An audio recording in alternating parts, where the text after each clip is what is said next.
Die Entwicklung eines ISOS-Dorfzentrums erweist sich oft als äußerst anspruchsvoll. Prangin hat die Herausforderung angenommen. Anstelle einer Dorferweiterung mit Platz für 3000 Personen hat die Gemeinde ihr Zentrum entwickelt, mit großem Erfolg. Prangin a renoncé à un projet de développement régional au nord de la commune, qui était planifié sur des terres agricoles. Ça a été au contraire un encouragement à accentuer sa politique de développement vers l'intérieur. Le centre du village de Prangin, comme tous les centres de petits villages, risque un peu de mourir petit à petit.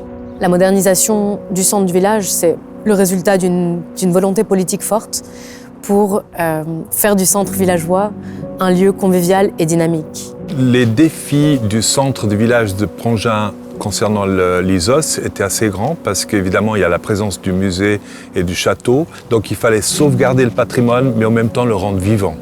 Alors on l'a vu, Prangin a la chance d'être propriétaire d'un certain nombre de bâtiments au centre, en lien avec les anciens usages du château, l'auberge communale, la maison Fischer qui nous entoure et les bâtiments de la Passade.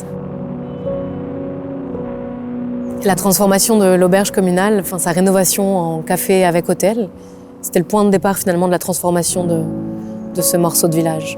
Dans ce sens-là, les autorités communales ont profité de toutes les opportunités qu'ils avaient encore au centre pour développer.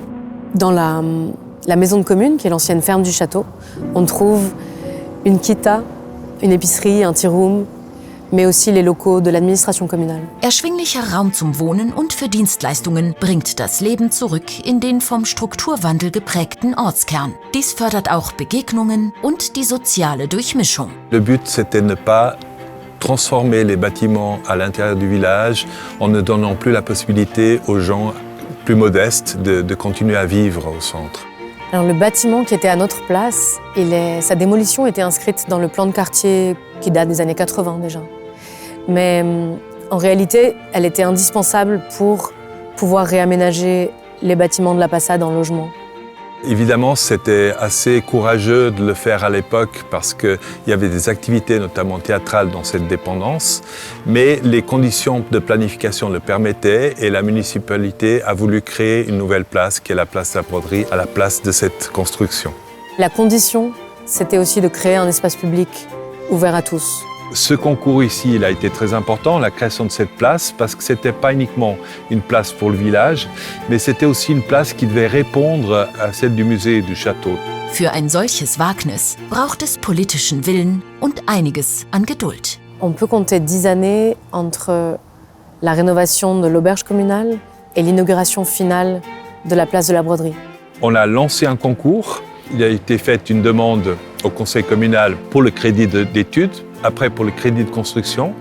On a réalisé la place et en même temps, ça nous a permis aussi de lancer un concours pour les bâtiments de logement qui sont à l'arrière. Étant donné la complexité du projet, rénovation du bâtiment de l'auberge, création d'un espace public, transformation lourde de logements, c'est finalement un temps relativement concis. La commune tient à encourager aussi des usages mixtes au sein des bâtiments qui lui appartiennent. Alors, est-ce que les gens apprécient ce mixage? Ça dépend des gens, bien sûr, mais je pense que de toute façon, il faut le faire parce qu'il faut diversifier le tissu. Moderniser, c'est surtout adapter le patrimoine villageois aux nouveaux usages, aux usages actuels des habitants. Il ne faut pas que le centre de Prangin devienne une sorte de gentrification que des gens de certaines classes sociales. Dieser lange Prozess geht weiter. Die nächste Etappe ist die Umgestaltung des Dorfplatzes.